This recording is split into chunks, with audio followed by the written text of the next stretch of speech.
transmissions detected. Kill them all.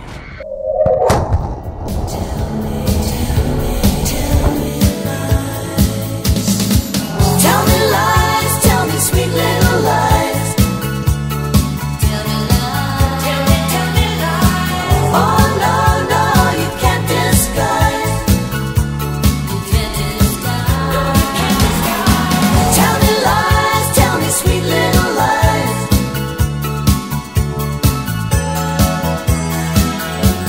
Although I'm not making plans, I hope that you understand there's a reason why. Close your eyes. No more broken hearts. We're better off apart. Let's give it a try. Tell me lies. Tell me lies, tell me sweet little. Hello, my friends. Today I want to read you a story that not too many people in history have ever heard. This is the story of Fenzel and his giant friend statue. I am Fenzel. My years here under the sun are 596, although I cannot be sure of my counting. I was born in the time before the Great Flood, when all the land was locked and the depths of the great seas had not yet been made. There were many kingdoms separated by vast dense forests and rich magnificent orchards. Every hilltop offered a delightful feast, and there were lakes that span as far as the eye can see, with waters that were clear and fresh. It was a time of abundance, and all things were rich and fine. During the age that the great scaled ones roamed the earth, they were more of a nuisance than they were feared. But they could be found playing as pups with the children of men. To those who witnessed the play of affection, left one speechless at the sight. For monsters of terror they were, but as to a child they were playmates and friends. God made humans alone with this authority over them, and none other dared to approach such a dangerous creature. No spells could be used or bindings be made mighty enough for their capture. If one approached the young at play with their ferocious pet, it was certain death. Any flesh not conceived by the will of God was considered sustenance in their eyes.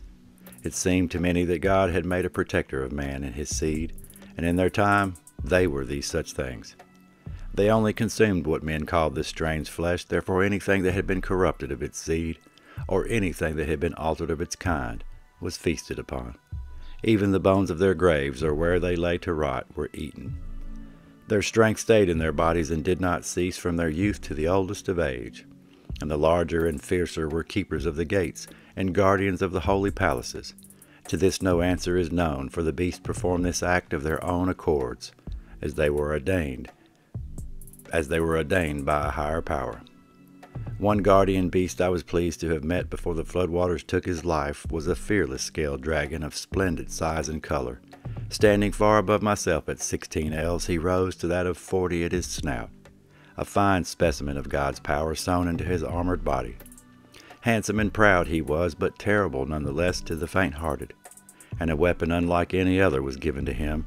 He could at distance and from pockets at his jaws spat a mixture like that of flowing sap, forming a pungent cloud of vapors that if he wished, a spark he could make from his teeth would ignite the substance, burning it once wholly to ashes what it touched. The fire was faint like blue water in the dark. During the day one could scarcely see the flame, however its heat was that of the greatest sorts, melting rock and metal like wax. The abominations were his choice of sustenance as well, and terrible it was to ever see. The scaled beasts of his kind drank any liquid that the earth provided. Bitter and sweet they cared not, and poisonous was the more liking for their taste. Some were more venomous than a serpent, and acid was their blood, but still is their nature to men, even to a child they were gentle as a lamb. To what reason this curse was done to them, none on earth had the understanding. The duty in which they were ordained was not a burden nor sorrowful on their hearts, for every evening to the heavens beautifully the monsters would sing. The mightiest still grazed on the grasses like cattle and were left to men for food, and since they did not fear mankind they were slain, and their hides and meat taken in excess and without need. Over many years men of the north took as many of the shielded and spiked they could capture, to far hidden lands, while the men of Britain the flying fire mouths to theirs. I am the last of the age that remembers the brine that expelled from the fountains of the deep and made the huge salted seas. And I was there when Leviathan was taken by the men of heaven to the southernmost waters, and her mate Behemoth was taken to the outermost deserts. To this I have no words to explain. However, I shall never forget such a sight. During my youth I was a maker of wires, just as my father and brothers were. We traveled to magnificent palaces where masters of the ark had devices to pull power from the air above. They used it for sources and warmth to the homes, and occasionally and only the wealthy or thief possessed them. Some kinds did very strange things indeed. Once as a boy, in the oldest of tombs of the Nephilim king, we found a silver device and carriage and wheels and levers, with such splendidness that my words cannot express, all protruding to the inside and out. There were wires for arc twisting and turning over and all about its frame. It was of a very interesting type. Its duty was to quarry stones of enormous sizes, perfectly and masterfully cut. All at once it would set the stones with no mortar or binding, and no man could move them after. It was taken to the earth's inner hall of records. There at the chamber of weapons it has sat for uncounted years. With every marvel it mingles, and one cannot tell from which age it came, for its craft is that of the divine. Although I'm certain of its ability, its source of liquid fire is gone by now. With these machines the vast cities were built and water canals were transformed. They were said to have brought prosperity to a newly formed world. After the great giant wars were over, the temples to the Creator were all that contained such works. Rising tall above the mountains, they were visited by every tribe and tongue and nation. Offerings of food for the poor were left on the altars where the sacrifices to demons once took place. Piles upon piles of precious stones and goods lay all about its grounds, and fine fabrics and oddities from all corners of the world lay everywhere lay over every entryway. And gold was often seen bursting from its treasuries, scooped up by the holy men on occasion and divided to those in need. And even though it's been many years and the beast long gone, thieves do not dare touch one single stone, nor the pillars of emeralds and sapphires, or take one solitary diamond or pearl, not so much a flake of copper. For during the beast's watch they were of such terror and fear none could forget such unnatural things, now told as stories to the youth and still memories of nightmares to the old, the vile protectors of hallowed ground, given to man as guardian, a gift from the Most High. In my travels to these forbidden lands I met a giant that was my friend, the oldest of his kind, and his name was Statue, and he was 23 ells. When we met he was at the end of his span at 430 years. There are many adventures I could recall where we made our names famous in the books of kings and in the scrolls of the scribes. To some we were called heroes, and to some we were called their enemies. The many adventures made quick the time we spent. Our journeys led us to the great whirlpool in the north, where the sea enters the bowels of the earth.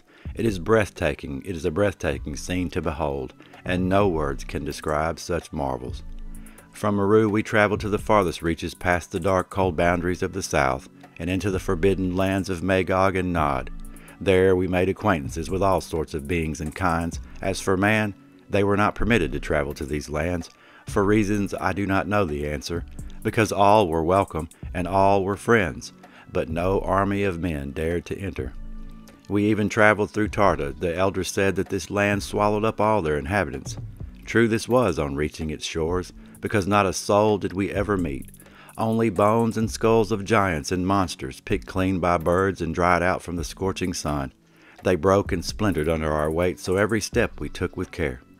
Some cities were as perfect as they were built and empty of bones or remnants of life, as if its occupants had been swept away by the wind itself, leaving everything just as it was. Centuries must have passed since the palaces were inhabited, and forgive us for our disrespect on the dead, for we often pillaged them, and without notice or care.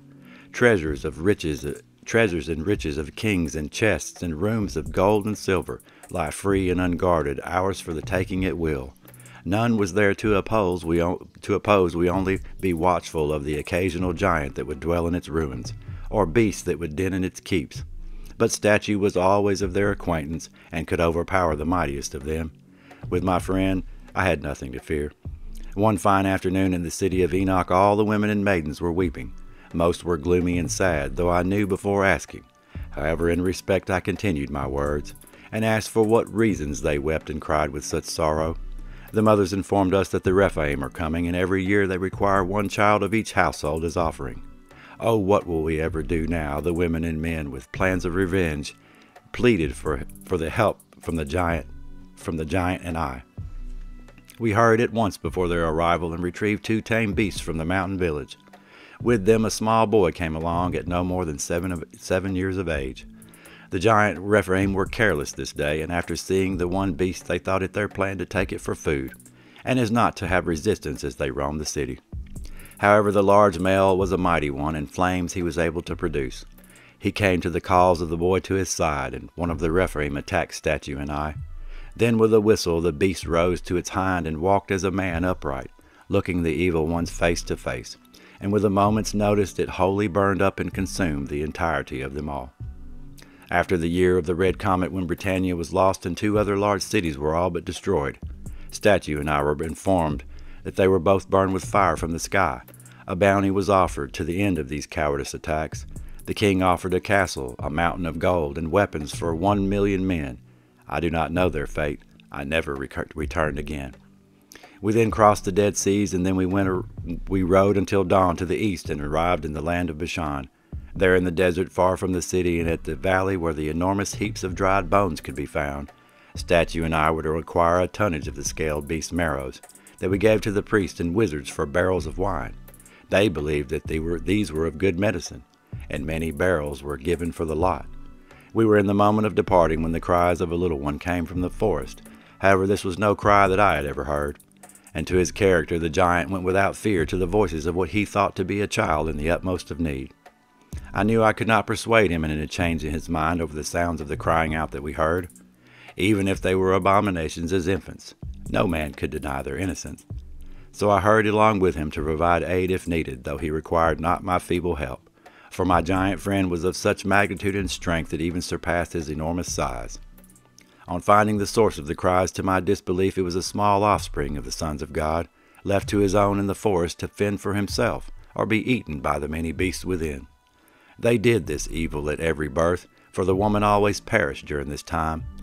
To this I know not of.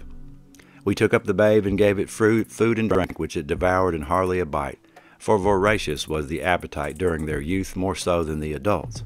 And as we made our way out of the forest and to the bones that we had gathered, a sudden rumble could be heard approaching, and then trembling of the ground could be felt, and this I was uneasy with, for I knew in my heart it was danger that came with this sound. The sons of God had heard the cries of their brothers' children and thought it was the fault of statues, not knowing it was he that had saved their kin from the teeth of the forest and who had soothed its agony and pain. To this I pleaded and fought to release my large friend, but I was powerless, as was he, to struggle with their might, for the watchers were of such great strength they could uproot a cypress with one hand and hurl it out of sight into the heavens. I dared not attempt anything more. They took Statue to the high place where the others of his kind were slain, and maybe in their way it was pity that they had shown to the giant. Instead of death, they cast the stone-maker wand before his eyes. Perhaps they thought, because of my plea, Statue may be innocent of their claims, and with the child's demeanor, truth was surely being spoken. But the anger and vengeance in their hearts would not let them leave him at peace. At once with a flash he was cast into solid marble where he stand, posing as they always tricked ones into doing. This is a wicked thing they did. And as they drifted away on their flying machines, I looked up and beheld my dearest friend, now standing lifeless, silent, and still.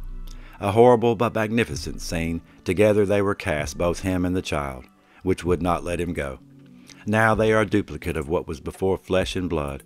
Many say the watchers work for God, but this I do not believe is true, for they kill and take life from even their own, and of them all, these 2 did not deserve their wrath.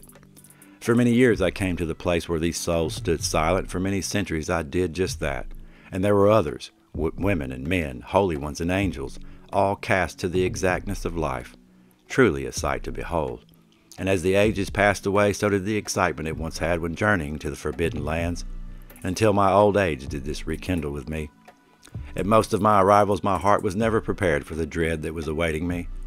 Wicked were the watchers to the sons of men, even to their own, and in those days there were always women who were mourning at the feet of their loved ones that had fallen victim to this cursed weapon. For what reasons I dared not ask, only with a kind voice I would take their names, and etch them with care into the stone, and to the ones I knew not of, markers I cut and set. feeling that it had meaning beyond what can be spoken. An unmarked grave, no matter its occupant, must have the sign of respect. I would wipe the sand and dirt from all their faces and the names of the ones that I had etched. And as the years passed quickly by, so did great earthquakes, torrents, and floods, and nature did what none could do. It broke the casings in which these souls were locked, and once when I arrived there was scarcely a figure still upright. All of the pedestals that I had hewn, and all of the markers that I had erected were broken, and their bodies lay strewn upon the ground. But there on the hill where the watchers executed their judgment, standing tall and proud with the child at hand, was Statue, my dearest friend, being too heavy for even the mightiest to move. I pray the Most High will have mercy on these souls and free them one and all from their vile prison in which they are entrapped. And I, the priest of the temple, knew that Statue was not a man. He was a Rephaim giant's son, the last of his kind, and cursed was he at birth. I proclaimed what is written, and if the law is upheld, never again will Fen see his dear friend. And as Finnegan's life began to fade, we told him to speak no more, to save his strength, and we said farewell. Then an angel came to his side. We were overcome with fear, but with happiness as they took Fenzel away. Then we saw with our own eyes a sight to behold. With the angel was Statue, his friend. Date unknown, and, well, that's the story of Statue. I hope you enjoyed it. My love to you all. I'm Wild Dog, and I am out of here. Tell me lies, tell me sweet little lies.